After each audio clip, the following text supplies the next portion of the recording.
មែនតែនខ្មៅណាហើយតកូន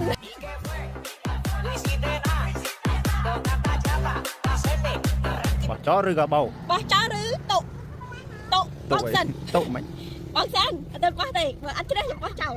បោះចោលហើយទៅ អត់ចោល នៅធុងសារ៉ាម អូហើយអត់ស្គាល់ធំសារ៉ាមហ៎ នៅធុងសារ៉ាមយកបោះចោល អូ បាច់ ទេ បោកនេះមិនជ្រះទេខ្ញុំបោករួចហើយ មែនចាប់ ដាក់ប៉ុណ្ណឹងឯងទៀតដែរបែលហើយយ៉ាង អត់ជ្រះនោះទឹកលោតទឹកសិន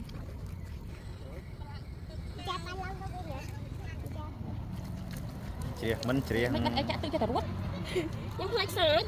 ខ្ញុំខ្លាចសើមដាក់ទៀតទឹកឡើង បែលទៅហើយ ជិះទៅមកទៅអូជ្រះទេណា ចាប់អំបិលហើយ អំបិលកំពត មានជាតិប្រៃ ដាក់ទៀតទឹកនោះទៀតឡូវអូខ្ញុំសុំ ជ្រះឲ្យទៀត